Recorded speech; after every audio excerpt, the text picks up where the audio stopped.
Kita lihat 926 itu ternyata berada pada daerah penolakan H0 karena nilainya lebih besar dari 2,3 gitu ya. Kenapa nih baru masuk lagi? Atau telat ya ini? Anda barusan telat nih, siapa?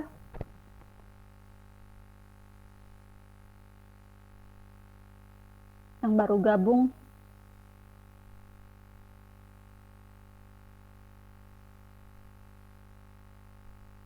Nah, perhatikan lagi, ini adalah koefisiennya bisa diartikan. Jadi kalau korelasi itu memiliki dua arti ya saudara. Pertama, tingkat keeratannya, yang kedua arah hubungannya. Jadi kalau 0,956 itu kategorinya hubungannya sangat kuat gitu. Karena mendekati 1, jadi Anda harus lihat ke kategori ini nih. Semakin mendekati ke angka 1, ini korelasinya semakin kuat, positif dan kuat. Berarti kalau ini negatif dan kuat, ya semakin mendekati negatif 1 berarti korelasinya sangat kuat gitu ya, dan mendekati 1 itu kan sangat kuat dan hubungannya negatif. Nah, untuk kasus yang tadi itu nilainya positif 0,956. Berarti tingkat keeratannya itu sangat kuat.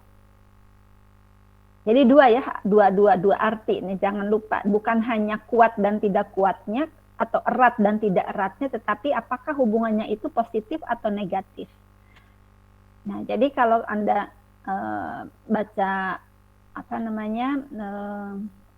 pengertiannya ya ini diartikan ya, terdapat hubungan yang positif dengan tingkat hubungan yang sangat kuat antara biaya promosi dengan nilai penjualan. Apa artinya? Semakin tinggi biaya promosi, semakin tinggi pula nilai penjualan. Atau semakin rendah biaya promosi, semakin rendah nilai penjualan. Jadi artinya demikian. Nah, menafsirkan koefisien itu berbeda dengan mengambil kesimpulan gitu ya. Nah, kalau kesimpulan di sini bandingkan tabel dengan teh hitung. Nah, selanjutnya dari nilai korelasi kita bisa hitung koefisien determinasi. Untuk apa? Untuk melihat besarnya pengaruh gitu ya, atau melihat bagian dari keragaman total variabel Y yang dapat diterangkan atau diperhitungkan oleh keragaman variabel X. Jadi nilainya tinggal dikuadratkan saja korelasinya. Ini kalau satu variabel dihubungkan dengan satu variabel saja gitu ya. Tapi kalau misalnya ada dua variabel mempengaruhi satu variabel, itu bukan tidak sederhana ini, rumusnya juga bukan yang ini gitu ya saudara. Tapi untuk yang korelasi hanya ada dua variabel saja, menghitung determinasinya ya begini caranya, tinggal mengkuadratkan nilai R-nya dengan rumus yang di atas tadi ya, jadi ini dikuadratkan. Baik. Nah, selanjutnya saudara, yang perlu kalian ketahui juga bahwa kalau data tidak normal, lalu Anda ingin menganalisis hubungan antar dua variabel, jangan gunakan statistika parametrik. Ya, tetapi Anda pilih statistika non parametrik, apakah korelasi Range-Spearman atau korelasi Kendall-Stokes. Nah, saya nanti tugaskan kepada kalian kapan kita menggunakan korelasi Kendall-Stokes dan kapan menggunakan korelasi Range-Spearman. Jadi saya menugaskan kalian untuk mencari tahu, untuk membaca buku.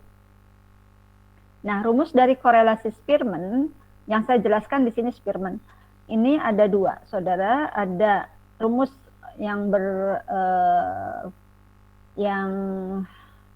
yang dapat digunakan kalau ya tidak ada data yang sama. Tapi kalau yang bawah, kalau ada data yang sama. Nah, sekarang kita lihat contoh. Nah, ini kalau dalam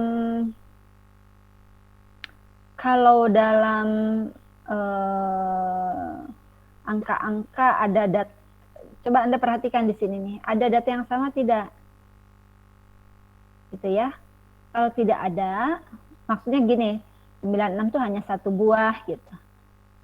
83 hanya satu buah. Nah, kalau di sini ada 96, 96, 96, lalu ada 57, 82, 80, 80 misalnya. Nah, itu berarti ada kesamaan data. Berarti nanti Anda gunakan rumus yang bawah. Nah, karena ini tidak ada data yang sama, maka caranya gunakan rumus yang ini. Nah, perhatikan kalau secara manual Anda harus meranking dulu gitu ya. Nah, proses perankingan sudah saya berikan contoh waktu di uji rata-rata Mann-Whitney dengan Wilcoxon gitu ya, saudara. Nah, jadi dihitung ya kalau secara manual cari selisihnya. Jadi nilai D ini adalah selisih dari Rx dengan Ry. Gitu ya, ini selisihnya. Kemudian kita kuadratkan. Mengapa harus dikuadratkan? Ya untuk memenuhi yang ada di rumus. Di rumus itu membutuhkan sigma D kuadrat. Jadi setelah dikuadratkan lalu dijumlahkan, maka jumlahnya 84. Maka angka 84 masuk ke dalam rumus. Didapatlah angka 0,491. Kemudian dari T hitungnya dapat 15941. Lalu Anda nanti buat gambar gitu ya. Nanti posisinya kan akan terlihat tabelnya 159 ya, hasil perhitungan 159 tetapi dari tabel 2,3. Sudah pasti angka ini berada di daerah penerimaan H0. Jadi nanti menerima H0 gitu ya. Jadi menerima H0 itu berarti kita menerima ini nih, menerima statement ini. Tidak ada hubungan antara ujian keterampilan atau ujian kecakapan atau ujian kemampuan dengan hasil penjualan. Jadi, nah sekarang coba Anda input satu-satu ya, yang tadi dulu deh, yang Pearson dulu. Silahkan dibuka SPSS-nya, maksudnya dibuat variabelnya, variabel baru ya.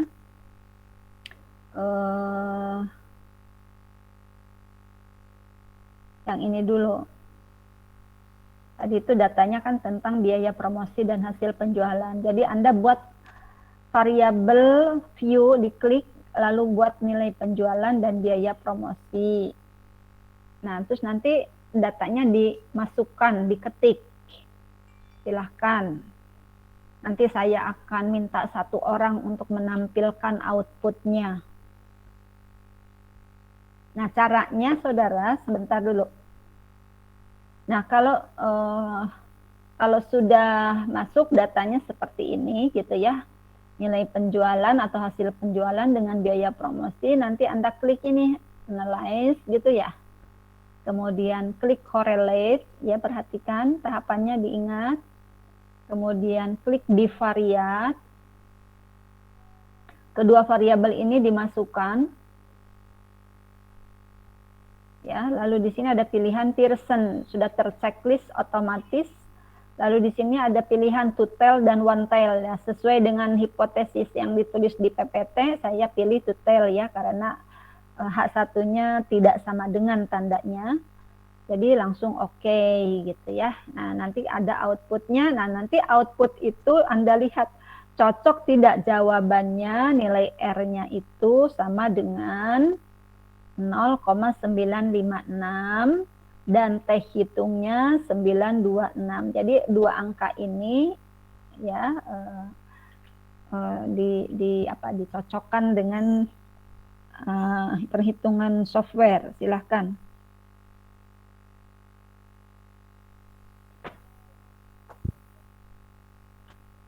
Nya 0,000. Nah, ini yang dibandingkan dengan 5%. Dan ternyata lebih kecil. Berarti hipotesis nolnya ditolak. Jadi kesimpulannya sama dengan yang tadi, menolak hipotesis nol. Hasil R-nya juga sama, 0,956. Nah, kemudian kalau untuk yang satu lagi, yang korelasi Pearson,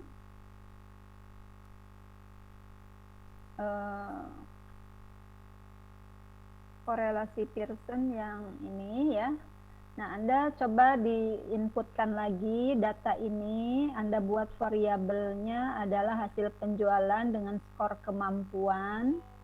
Kita anggaplah data ini adalah tidak normal gitu ya, sehingga kita gunakan non-parametrik. Nah,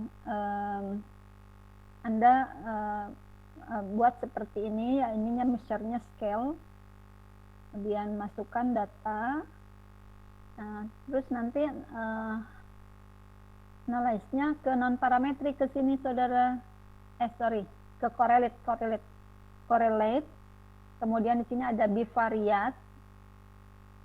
Nah ini skor hasil penjualan dengan ujian kecakapan atau ujian kemampuan atau skor kemampuan begitu ya. Nah pilihnya Spearman saudara. Jadi jangan Pearson kalau datanya tidak normal ya. Nah ini pilih to tail saja. Kemudian yang ini abaikan, langsung oke. Nah, bagaimana hasilnya? Hasilnya kita bisa lihat non-parametric testnya tuh. Spearman correlation-nya adalah 0,491 dan sigtutelnya 0,150. Ya, jadi ini lebih besar dari 0,05. Karena lebih besar dari 0,05 berarti A0-nya diterima. Jadi kesimpulan sama dengan yang ini ya saudara, yang non parametrik.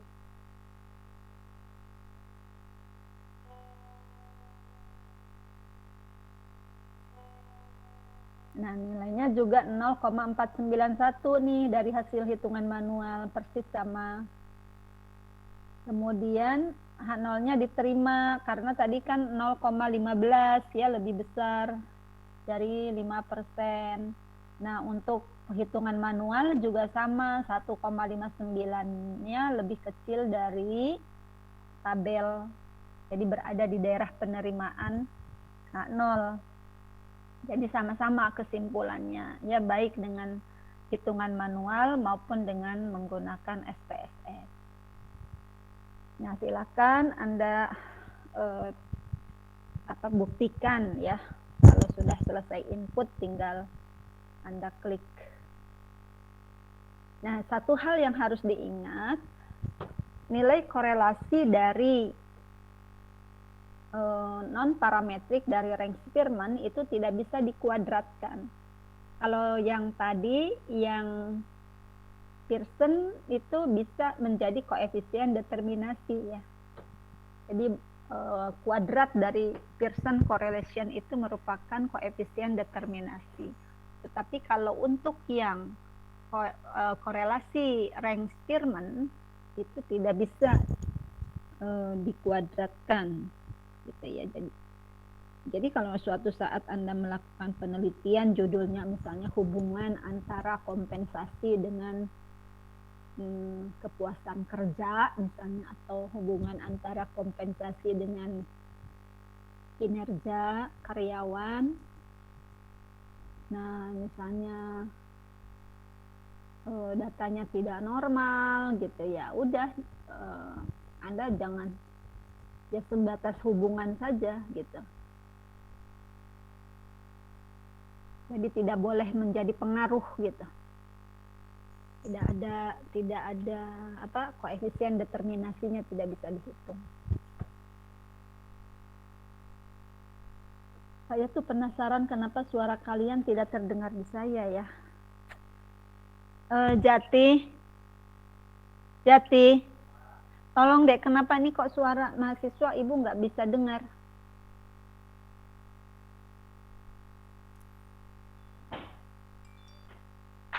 Suara mahasiswanya ibu nggak bisa dengar nih.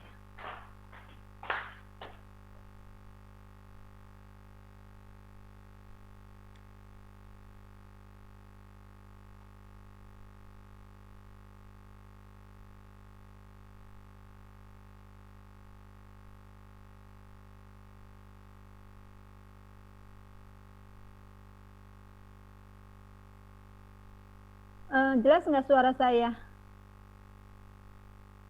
Jelas, Bu. Jelas, Bu. Jelas, Bu. Ya nggak suaranya. Hah, nggak ada suara ya? Nggak ada.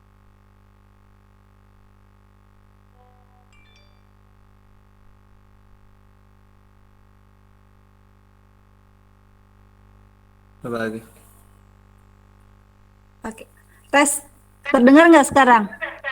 Ibu nggak pakai headset? Dengar, Bu. Terdengar, Bu. Nggak. Nggak ya? Udah, sudah start dulu.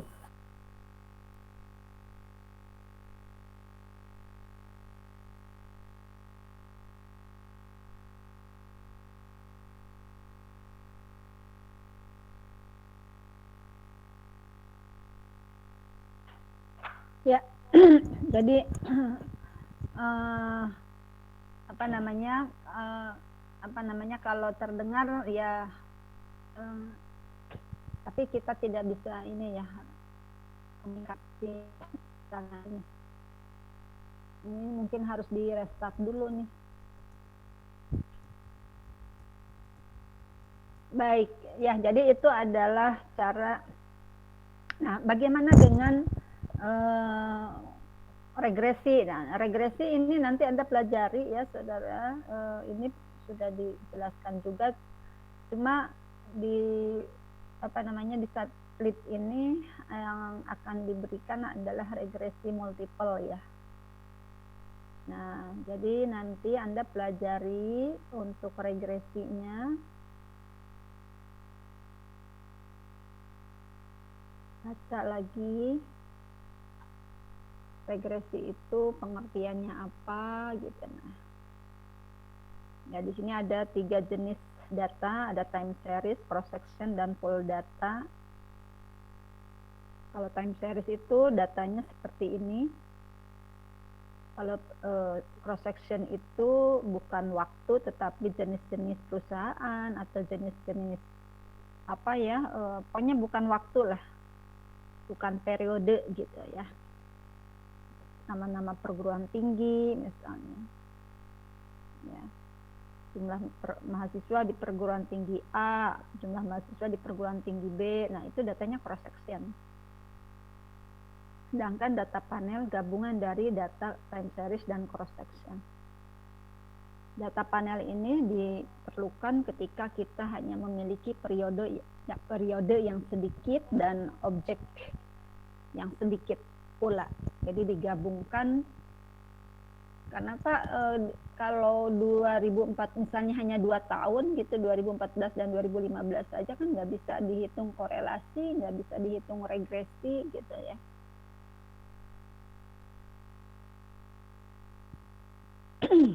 Kalau atau misalnya hanya ada 2 perusahaan A dan B saja juga nggak bisa dihitung regresi korelasi. Nah, oleh karena itu ketika kita berhadapan dengan data yang sangat terbatas, maka kita bisa gabungkan antara time series dengan cross section. Itu yang disebut sebagai data panel.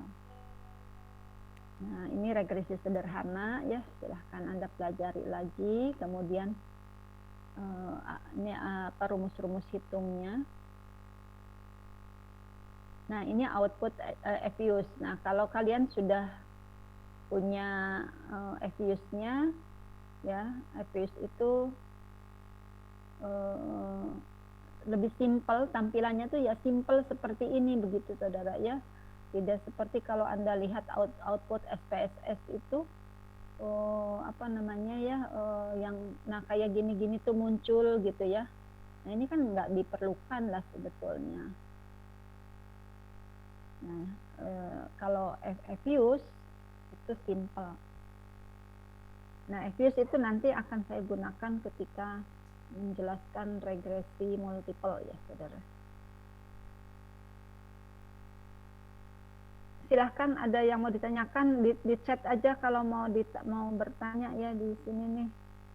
Nah, yang tadi telat-telat ya gimana lagi ya, kan udah dikasih batasan oleh ibu tuh.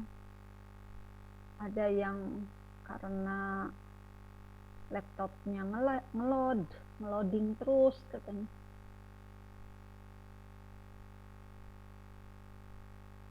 Nah, hasil dari ini ya, hasil dari rekap yang tadi ya, saudara.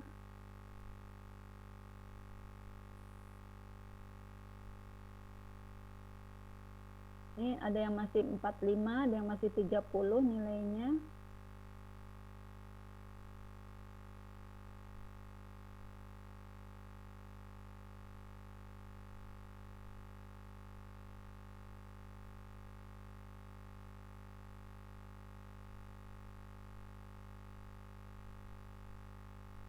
Ini tuh heran, namanya itu kok ke arah ujung.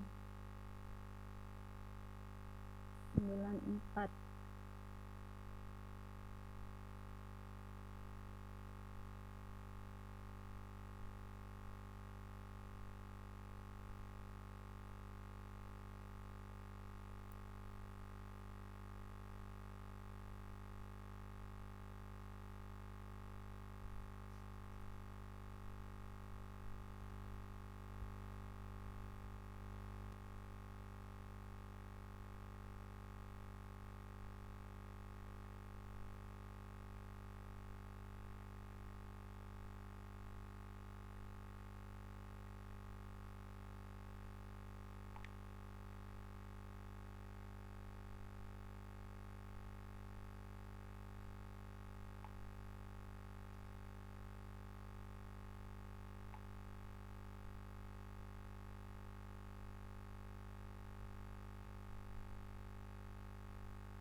Kenapa ya? Ini seperti Anda tuh baru masuk kuliah, padahal ini kan sudah semester 5 ya, menulis nama dan NIM saja salah posisi gitu. Nah, kayak gini-gini tuh kalau bisa ya, saudara nggak salah tuh jangan yang kayak gini-gini gitu loh.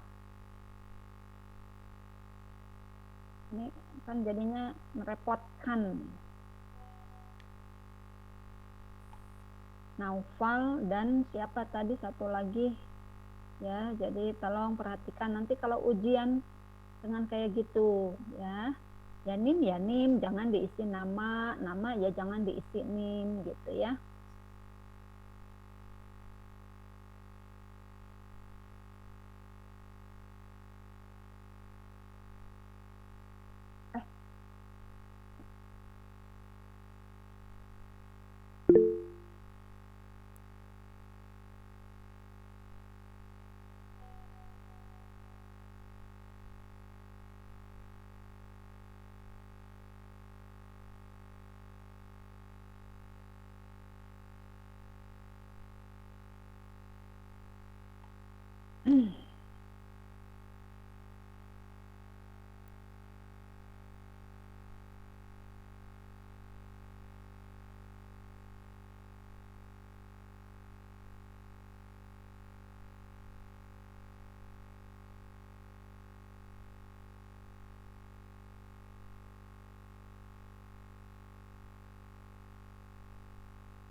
Jadi hanya 29 orang. Ini masih ada yang 30, ini yang Ibu kasih tanda yang di bawah.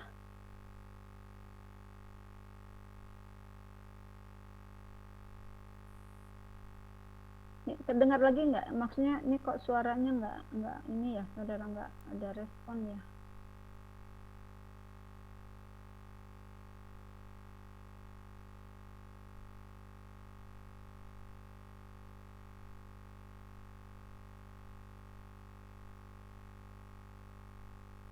Nih, yang masih 30, 45 nanti harus belajar lagi.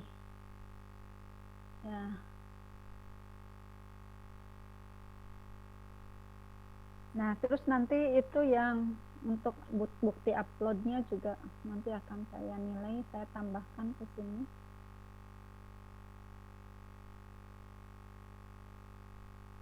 Baik, karena nggak ada, silahkan Anda bertanya, boleh pakai chat aja deh, bertanya sok. Ini nggak ada suara ke saya dari kalian.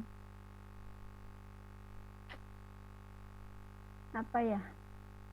Harus di restart berarti ya lama lagi.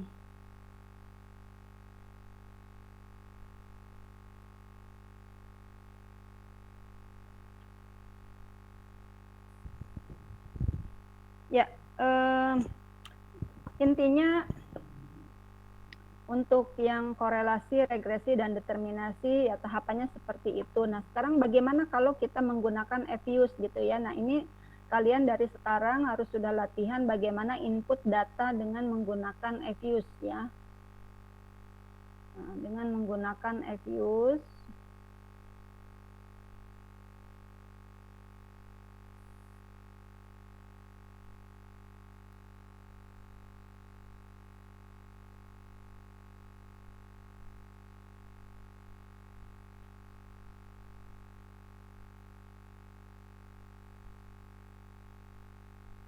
Nah, jadi untuk menginput data, Anda harus create a new work file ya. Nah, kalau datanya time series, ya dated yang Anda pilih. Tapi kalau datanya bukan time series, Anda pilih undated atau unstructured. Ya, nah misalnya contoh yang tadi, yang hasil penjualan, kita anggap itu adalah milik datanya dari sebuah perusahaan selama 10 tahun misalnya gitu ya, berarti kita pilih dated, datanya tahunan misalnya dari mulai 2000 gitu ya sampai 2009, langsung oke. Nah, kemudian kita bisa masukkan variabelnya new object. Lalu karena datanya time series waktu, maka kita klik series. Kemudian di sini misalnya hasil penjualan. Oke, sudah masuk HP hasil penjualan. Lalu objek lagi, new object lagi. Kemudian biaya promosi gitu ya. Oke. Nah, baru kita blok hasil penjualan dan biaya promosi dengan cara tekan kontrol, lalu klik kanan, open as group. Nah, baru tekan edit untuk bisa ketik data di sini ya. Jadi Anda bisa silahkan diketik datanya. Jadi misalnya data yang hasil penjualan yang ini oleh Ibu di copy.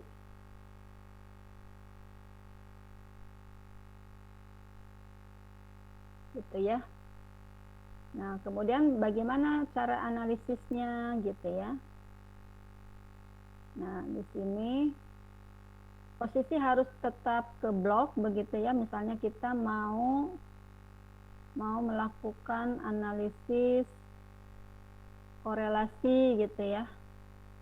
Nah, cuma bedanya kalau di sini untuk korelasi itu saudara tidak langsung diketahui nilai p-value. Jadi harus melalui regresi kalau di sini, ya di FUSE. Nah, ini series grup statistik. Di sini ada correlation, kemudian oke. Nah, itu nilainya sama dengan yang dari SPSS, sama ya 0,956, di sini 0,96. Jadi korelasi antara hasil penjualan dengan biaya promosi 0,956 sama gitu ya. Nah, cuma untuk melihat p-value gitu ya, ini kita tidak bisa langsung terlihat di sini gitu ya. Untuk untuk p-value-nya. Jadi kita melalui analisis regresi. Caranya open S equation. Ini sudah ada HP, BP, dan C. Kayaknya udah otomatis ya, saudara. Jadi yang di blok itu harus dependen dulu ya. Kalau hasil penjualan kan dipengaruhi oleh biaya promosi. Jadi variabel yang dipengaruhi dulu yang kita blok, yaitu hasil penjualan. Jadi harus berurut ya. Nggak boleh misalnya biaya promosi dulu baru blok HP. Nggak.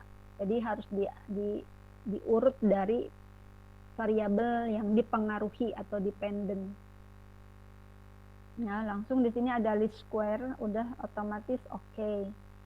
Nah, jadi kalau yang tadi ketika kita mau melihat hubungan antara biaya promosi dengan hasil penjualan, ini di atas tuh dependent variabelnya hasil penjualan. Nah, ini biaya promosi sebagai independennya. Kita lihat p-value-nya sama dengan yang dari SPSS tadi adalah 0,0000. Jadi, untuk melihat p-value dari korelasi antar dua variabel, kita melalui regresi kalau di FUSE. Tapi kan tampilannya sederhana seperti ini gitu ya. Jadi tidak banyak tabel yang muncul yang tidak diperlukan. Nah, kemudian bagaimana melihat koefisien determinasi? Tadi kan kita di manual dapat 0,914. Nah, di sini juga R square-nya 0,914. 0,914 itu adalah sebetulnya kuadrat dari yang ini, dari 0,956 gitu ya. Nah,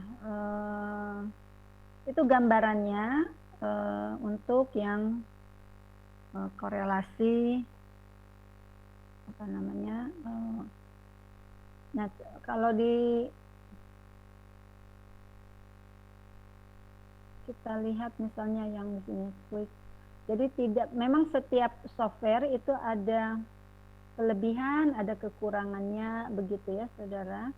Seperti di sini non parametrik, tidak terlalu non parametrik itu nggak begitu muncul begitu ya di sini analisis untuk non parametrik itu. Jadi ya yang muncul adalah yang ini, yang parametrik semua, Pearson gitu ya. Gitu saudara. Nah, kalau uji normalitas juga, misalnya uji normalitas data,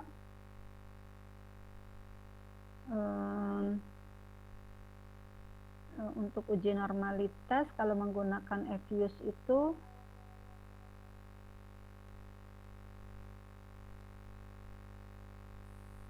open S group gitu ya, ke sini.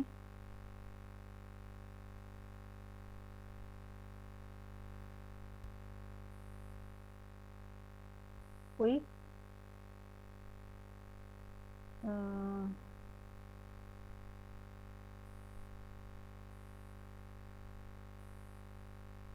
Deskriptif statistik bisa common, bisa individual. Nah, jadi untuk apa namanya, untuk uji normalitas ini di FUSE itu menggunakan Jar-Kibera probability, saudara. Ya, hanya ini yang digunakan Jar-Kibera. Jadi mau datanya sedikit, mau datanya banyak, kalau di FUSE itu munculnya hanya Jar-Kibera. Ya, tapi saya sarankan untuk yang uji-uji beda itu ya gunakan saja SPSS ya, saudara. Nah, di sini datanya tidak normal gitu ya. Betulnya data yang biaya promosi dan hasil penjualan datanya normal karena apa? Karena p-value-nya atau probability ya. Jadi probability di sini adalah p-value. Kalau di p-value di SPSS kan diberi judulnya sig gitu ya, sig 2 tail, sig 1 tail gitu ya. Nah, ada kalau di sini probability ya. Nah, ini lebih dari 0,05, berarti datanya normal gitu. Tapi simple ininya tuh tampilannya sederhana ini. Jadi kalau kita mau copy ke Word gitu ya. Ya tinggal dikopikan saja ke Word misalnya.